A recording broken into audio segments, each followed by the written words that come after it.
গোলগোল্লা এক এক জায়গায় এক এক রকমের নাম।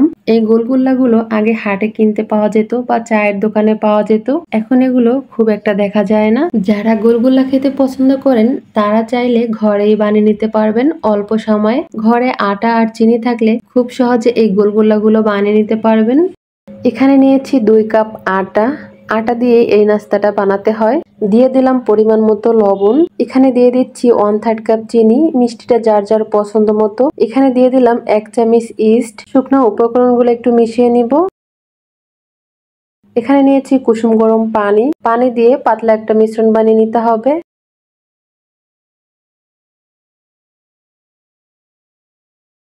এই তো ভালো করে মিশিয়ে নিয়েছি। আর মিশিয়ে নেওয়ার পরে এই যে এরকমের হবে মিশ্রণটা, দেখেই বুঝতে পারছেন যে এটা কেমন হয়েছে। একটু কিছুক্ষণ এটাকে ফেটে ভালো করে মিশিয়ে নিব। এখন এটাকে আমি রেস্টে রাখবো 10 মিনিটের জন্য। 10 মিনিট পরে ফিরে আসছি। এখন এটাকে একটু নেড়ে চেড়ে মিশিয়ে নিয়ে তারপরে চলে যাব পিঠেগুলো বানাতে। এই তো মিশিয়ে নিয়েছি। এখন নিয়ে চলে যাব সরাসরি চুলায়। এখানে চুলায় তেল বসিয়েছি আর তেলটাকে আমি মোটামুটি গরম করে নিয়েছি। একেবারে হালকা গরম করলে হবে না, একটু ভালো করে গরম করে নিতে হবে। আর একটা একটা করে পিঠে দিতে হবে। কিভাবে দিচ্ছি এটা দেখিয়ে বুঝতে হবে। দেওয়ার সঙ্গে সঙ্গে কিন্তু পিঠেগুলো ফুলে যাচ্ছে আর একা একাই উল্টে যাচ্ছে।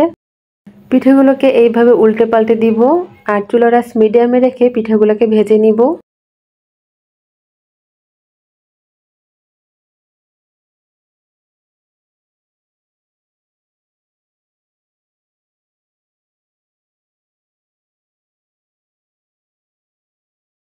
এই তো পছন্দ মতো কালার চলে আসছে। এখন পিঠেগুলোকে নামিয়ে নিব।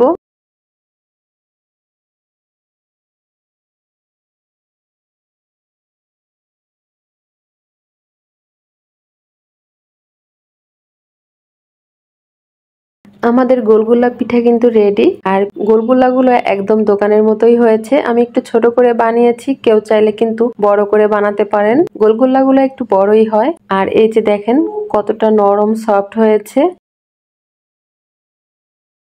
একটা গোলগোল্লা ছিঁড়ে দেখাচ্ছি যে এটা কেমন হয়েছে। এই যে ভিতরে একদম জালিদার, কোনো রকমের কোনো দলা নেই। আর এটা খেতেও একদম দোকানের কেনা গোলগোলার মতো হয়েছে।